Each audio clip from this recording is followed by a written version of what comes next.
प्रिय विद्यार्थियों, मैं हनुमान प्रसाद शर्मा आज आपको हिंदी साहित्य में अपनी एक अलग पहचान रखने वाली कवयित्री निर्मला पुतुल द्वारा रचित कविता आओ मिलकर बचाएं पढ़ाने जा रहा हूँ।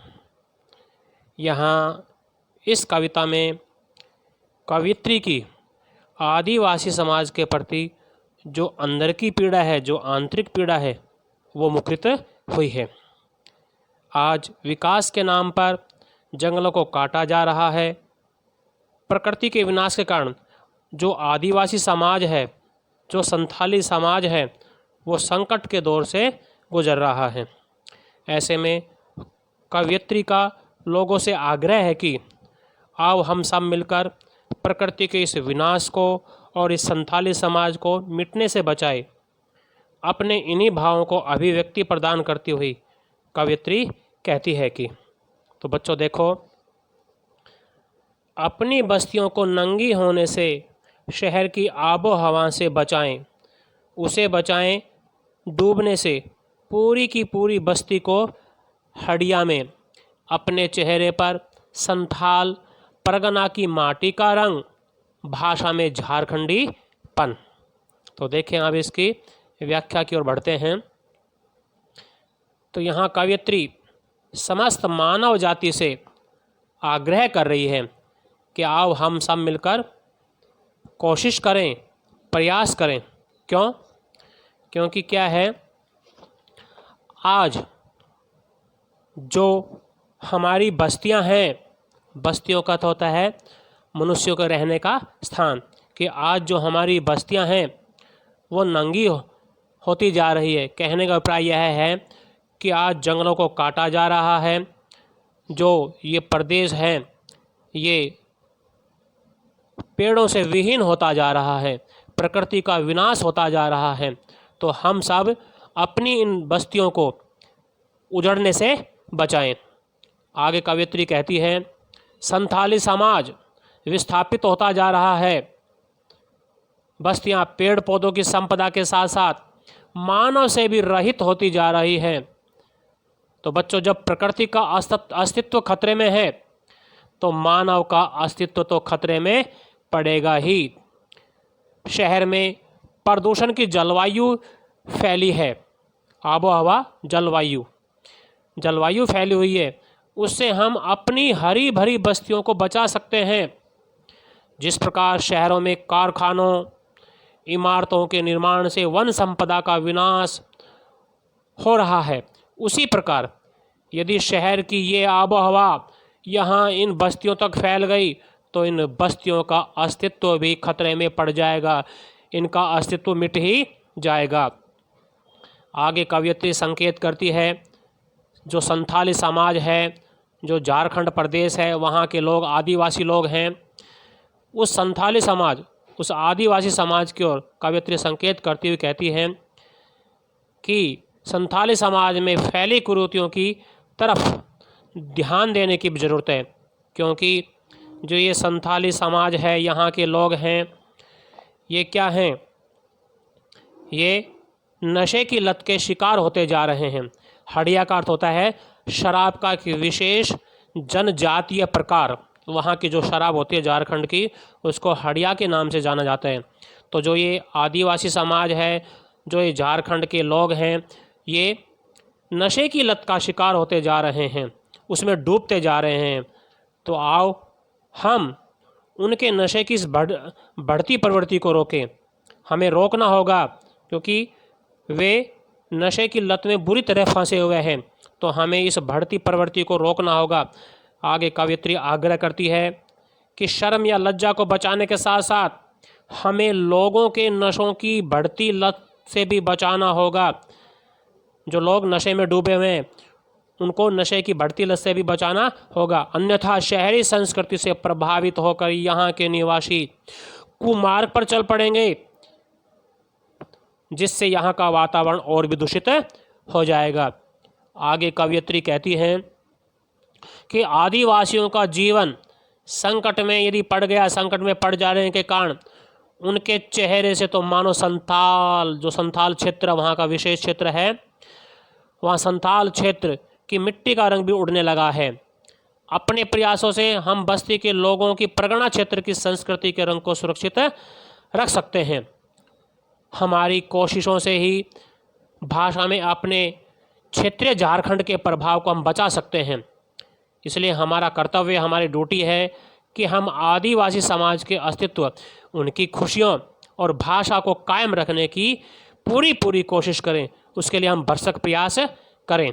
आइए अब इस काव्यांश का काव्य सौंदर्य देखिए। तो यहाँ कवयित्री की संथाली समाज के प्रति चिंता प्रकट हुई है। अगला पॉइंट, प्रसाद गुण युक्त शब्दावली पाठक को सोचने पर विवश करती है। शांत रस है। कवयित्री ने जहाँ प्रकृति की संपदा को बचाने का आग्रह किया है, तो वहाँ भाषा और माटी के क्षेत्रीय स्वरूप को बचाने का आग्रह भी किया है। देशज शब्दों से भावों की सफल अभिव्यक्ति हुई है। खड़ी बोली जो भाषा है वो सरल है, सहज है और प्रभावपूर्ण है। और प्रस्तुत काव्यांश में अपनी धरती, अपनी संस्कृति एवं अपने लोगों को बचाने की जो तड़प है, जो ललक है, वो भी कवयित्री की प्रकट हुई है। शहरी आबो हवा, शहरी अपसंस्कृति एवं कृत्रिम जो बनावटी चकाचौंध है उसकी प्रतीक है। हड़िया शब्द सर्वनाश का प्रतीक है, क्योंकि यदि लोग शराब के नशे के आदी हो गए तो उनका जीवन बर्बाद होगा। इसलिए जो हड़िया शब्द है वो सर्वनाश का प्रतीक है। देशी शराब के सेवन से लोगों का तन एवं मन, शरीर एवं आत्मा दोनों का सर्वविनाश हो रहा है। और अंत में लोक प्रचलित हिंदी शब्दों का अधिक से अधिक प्रयोग कवयित्री ने किया है। आइए अब सेकंड काव्यांश देखें इसका। अपने चेहरे पर, यहाँ से देखें। ठंडी होती दिनचर्या में जीवन की गर्माहट, मन का हरापन, भोलापन दिल का, अक्खड़पन, जुझारूपन भी, भीतर की आग, धनुष की डोरी, तीर का नुकीलापन, कुल्हाड़ी की धार, जंगल की ताज़ा हवा, नदियों की निर्मलता, पहाड़ों का मौन, गीतों की धुन, मिट्टी का सौंधापन, फसलों की लहलहाहट। तो यहाँ कवयित्री की नष्ट होती जा रही प्राकृतिक जो संपदा है उसके प्रति जो चिंता है वो प्रकट हुई है। तो वहीं निरुत्साहित होकर अस्तित्व खोती आदिवासी जाति के प्रति भी उनकी जो आंतरिक पीड़ा है, जो उनकी आंतरिक चिंता है, वो भी प्रकट हुई है। तो क्या कहती है कवयित्री? कवयित्री का कहना है कि आज प्रकृति पर निर्भर आदिवासियों की जो स्वाभाविक दिनचर्या है वो नष्ट होती जा रही है, वो समाप्त होती जा रही है। उनके जीवन का उत्साह, जीवन की गर्माहट, गर्माहट का अर्थ है नवीन उत्साह। तो उनके जीवन का उत्साह और मन का हरापन, हरापन है मन की खुशियाँ, और मन की जो खुशियाँ हैं वो भी समाप्त होती जा रही है, उन खुशियों का अंत होता जा रहा है।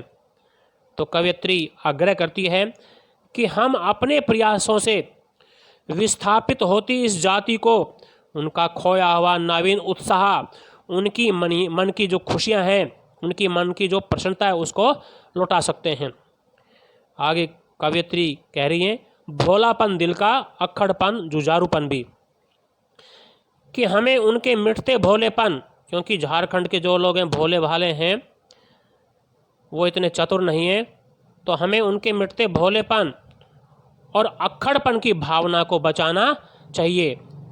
आदिवासी जो अपने किसी भी कार्य की पूर्णता के लिए, किसी भी काम को पूर्ण करने के लिए तन जाने का भाव रखते हैं ना, अक्खड़पन, कि वो तन जाने का भाव रखते हैं, और जिनमें निरंतर संघर्ष करते रहने की भावनाएं हैं। जुझारूपन अर्थात संघर्ष करने की जो प्रवृत्ति है वो उनके अंदर कूट कूट कर भरी हुई है, तो इसको भी हमें बचाना है। वे प्रकृति विनाश के कारण अपना अस्तित्व खोते जा रहे हैं, कि आदिवासी लोग, संथाली समाज के लोग जो जंगल काटे जा रहे हैं, उस प्रकृति के विनाश के कारण अपना अस्तित्व खोते जा रहे हैं। उनके भीतर जलती परिश्रम की आग भी ठंडी होती जा रही है, भीतर की आग, क्योंकि ये लोग अत्यंत ही परिश्रमी हैं, मेहनती हैं। तो इसलिए कवित्री बता रही है कि उनके भीतर जलती परिश्रम की जो आग है वो भी ठंडी होती जा रही है।